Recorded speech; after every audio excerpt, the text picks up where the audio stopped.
For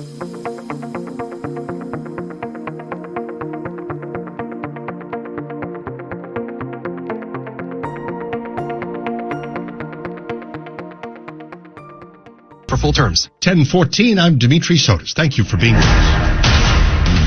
President Biden realizes that he doesn't have much time left to help Ukraine, with the Trump administration soon to take over, and perhaps a vastly different approach to Russia's invasion that began in early 2022.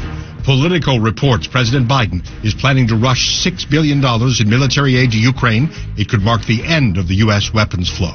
National security analyst Gene Moran joined us earlier. His background includes serving as the captain of a Navy ship and serving as an advisor to the chairman of the Joint Chiefs.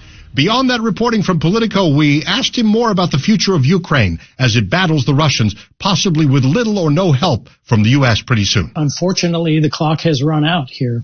The U.S. was a bit tepid in its initial response and perhaps missed an opportunity to be more forceful earlier on. President Trump has made clear he will bring this to an end. I expect that he will deliver on that promise.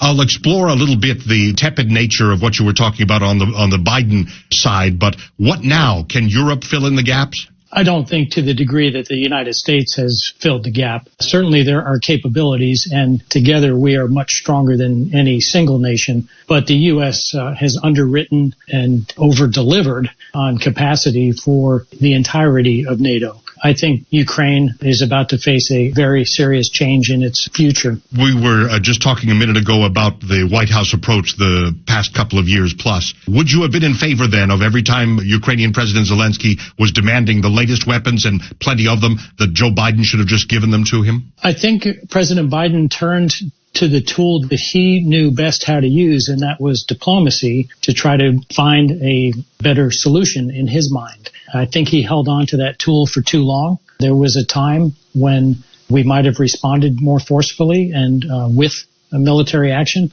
and it just took far too long for that to develop.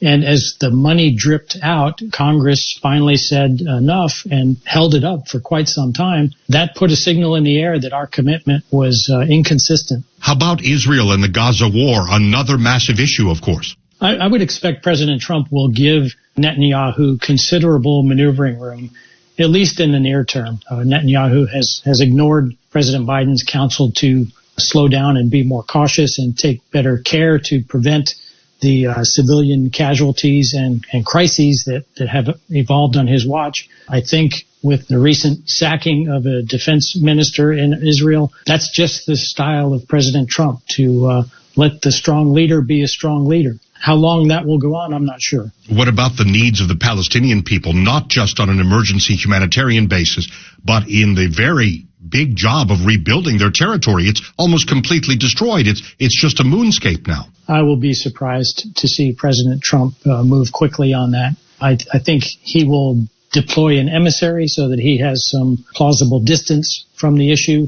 I think his support of Palestine has been weak through his first term, and I don't expect to see a big change there. I would never put words in your mouth, but if I can summarize what we've talked about so far, it's tremendous suffering, both in Gaza and in Ukraine. What do you think the sum total of that will be years down the road? This is generational change for sure. And unfortunately, it's happening around the world and will continue to happen as the U.S.